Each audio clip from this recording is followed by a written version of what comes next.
All right, everybody, we are back with another video. This is day 3 now, and we're still talking about financial literacy because I want y'all to really know what that means. I'm going to drive that in your head because we need to know what it means, and repetition is the way that we learn, right? So make sure if you are returning or whether you're new, make sure you're hitting that subscribe button if you're on YouTube. Make sure you're sharing this information out to other people who want to learn the information, because the thing about it is we see a lot of other people who have corporations, who have businesses, they're building generational wealth. And I'm just saying, why not you too?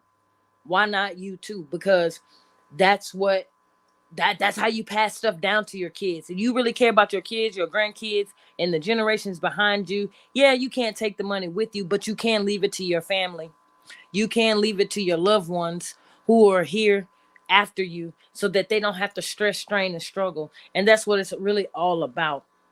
So today we're going to talk about why financial literacy matters. And before we get that, let's go ahead and pull up that definition of financial literacy.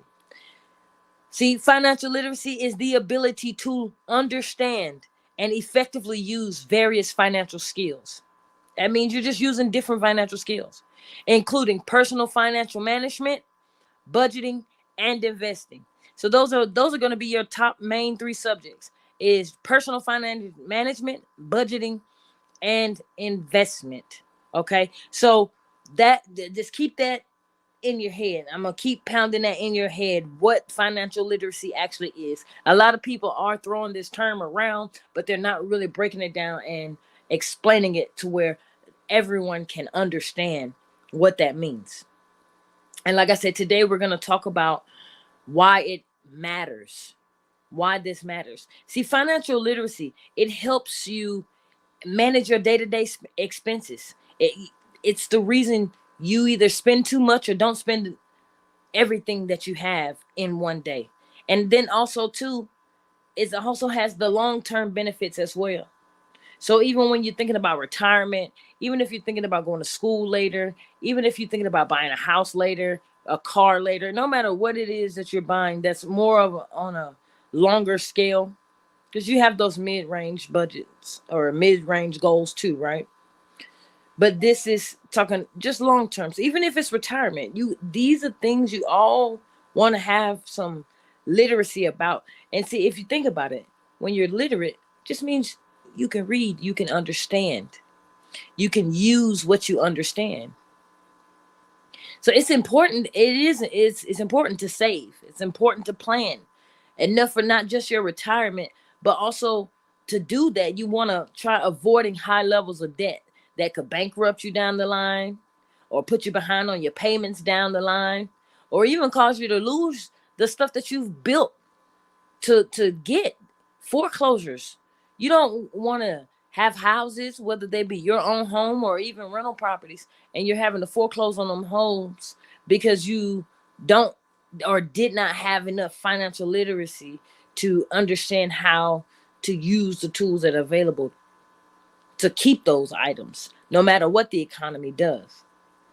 Now, of course, if the earlier a person starts, definitely the better. So the younger you are, the more you should start, even if it's just learning how to save, because you would be surprised that a lot of people don't even know how to even save money. They spend it just as fast, if not as faster than it comes in.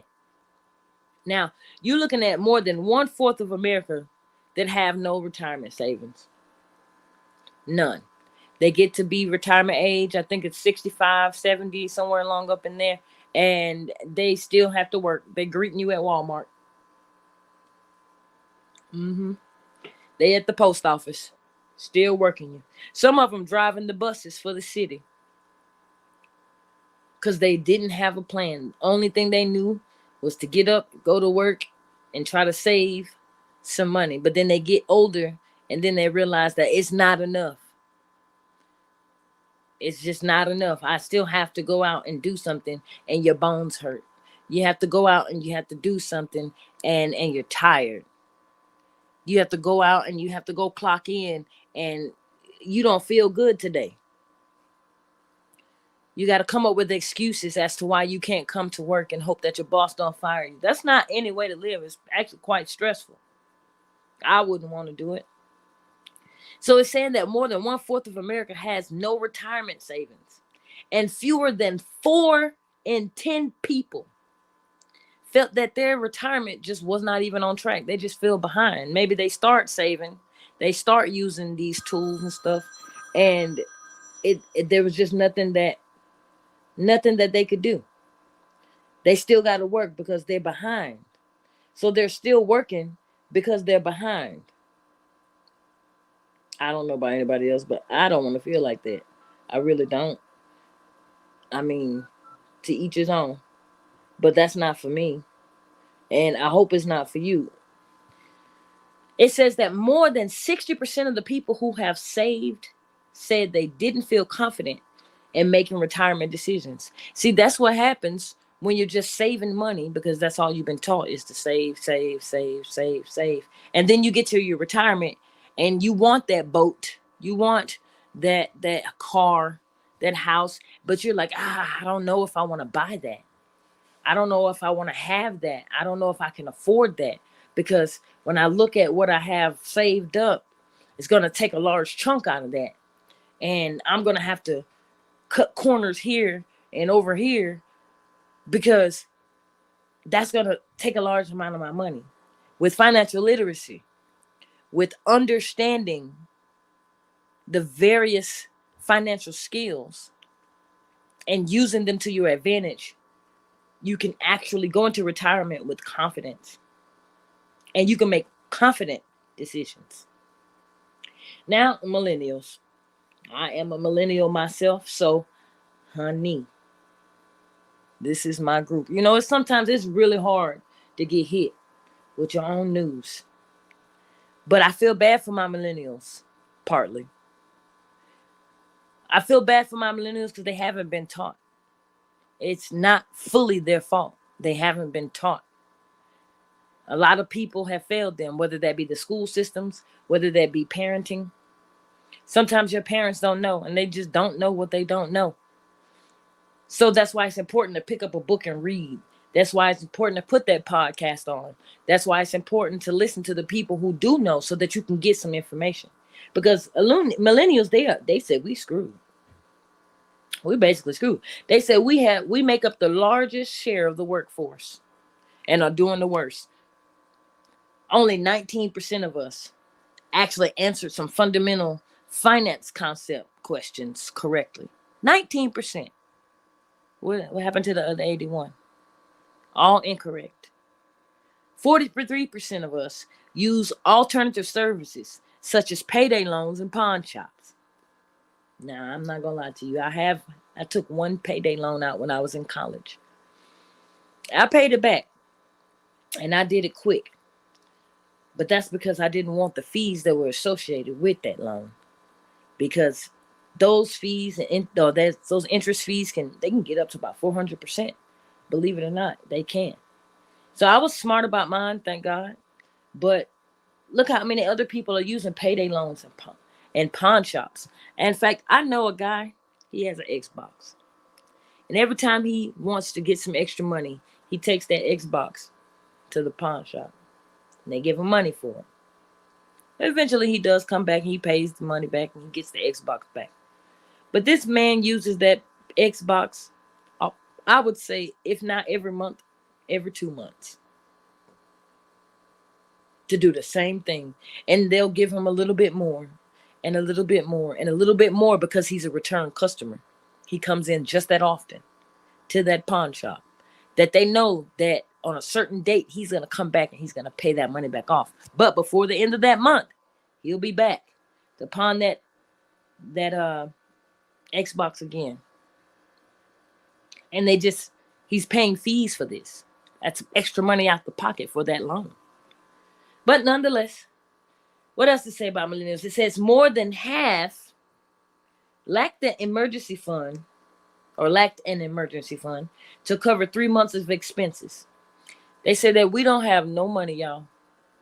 Not one red cent in emergency fund. We get in an emergency situation, and the only thing we have to do is ask somebody else to sit there with our hands out.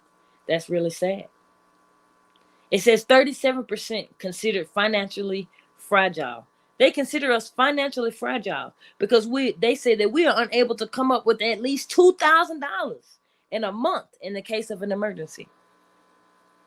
Unable to come up with at least $2,000 in the case of emergency. I live in California and I rent for the most part. It's $2,000 or better. You got people paying $1,600 for a 1-bedroom studio. You get to the 2-bedroom range, you definitely paying about $2,000 to $2,300. You get to the 3-bedroom range, and you paying anywhere from 23, probably up to 32 a month. And they're saying that the millennials are unable to come up with $2,000 in a month in the case of an emergency. That's sad. That's really sad. Now, they also say that we carry a large amount of student loan debt and mortgage debt. But then they also say that we don't buy houses. We only rent. So only the baby boomers and some of the Generation Xers are buying houses. Those are the people with the mortgages. The millennials, they're saying we don't really have, mortgages. Now, that student loan debt, let's talk about that for a second, because see, student loan debt is one of those things where many of us went to college, myself included. And yes, college was charging way more, or started to charge way more than what we had coming in, whether that be through our parents, whether it's through a government entity of some sort, grants, scholarships. A lot of times, because I'm a person who used government grants as well as scholarships, and it still wasn't enough to pay for my college tuition. I still had to take out private loans in order to do so. And I'm still paying them off today. I feel like the millennials shouldn't be faulted for that, because our parents encouraged us to go to college. It didn't matter what we were majoring in, because believe it or not, that matters. It matters what you major in, because if you're going into a job that is only going to pay you $20,000, $30,000, $40,000 a year, but you have $40,000 to $80,000, $100,000 worth of student loan debt, them $20,000, $30,000, $40,000 doesn't make that much of a difference. It just really doesn't. So you're going to be stuck paying with the debt. You're just going to be stuck paying it. And you have to do it based upon your budget. So now you're going out not just to teach at that school, but on the weekends you're doing Uber and Lyft, because you need more than that $20,000, $30,000, $40,000. Because if you want to get a house, you need to bring in some extra money so that you can pay down this debt, so that you can even be approved for a mortgage. So in that sense, millennials, in my opinion, we're not at fault for that. Our parents, again, encouraged us to go to college, not knowing what we will be paid, not knowing how much we will owe. And I honestly saw my tuition double within my first 2 years of going to college.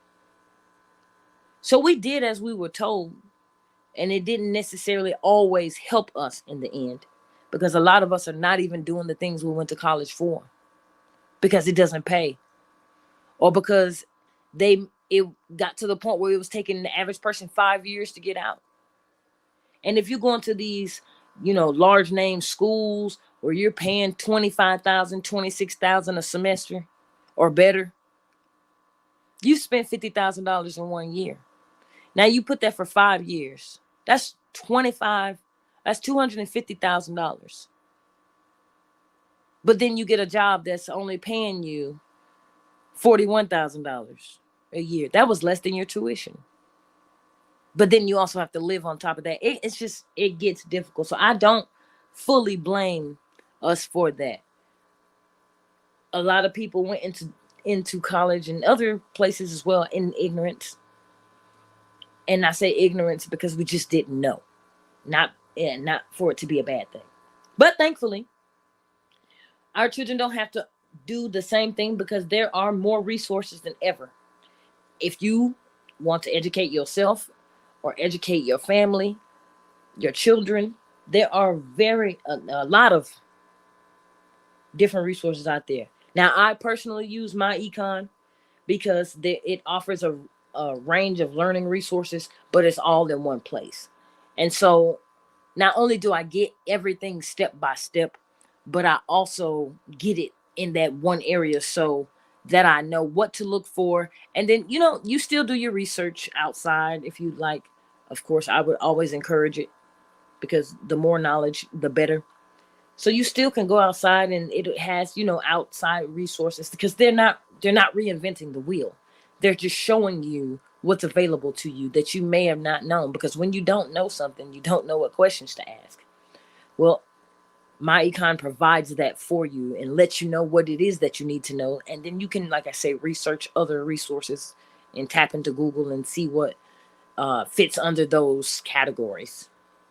But there's a lot of resources there. Now, I did put the link in the description box, so definitely go and check that out if you're interested in educating yourself. It's something I've been doing for about 4 years now. It's really helped me. I moved to a new area. I didn't have a place to live. I didn't have a car. I now have 2 cars and a place of my own that I do not have to share with anyone else. So I would say definitely it works because I've done it myself and I know it works. I also have had $17,000 removed from my credit report using the resources from my econ. It is definitely something that you want to check out. So anyway, this is it for this video. Again, smash that like button heavy if you haven't already. Make sure you're sharing this information out to other people who would like to have this information, and teach your children as well. We're going to be covering a lot of things, guys. So make sure you tune in each day. We're trying to run around 5 o'clock. If you're Pacific Standard Time, 6 o'clock on Mountain Time, 7 on Central, and 8 on Eastern Time. Okay. So yeah, check that out. And yeah, I'll get back to you on another video. Peace out.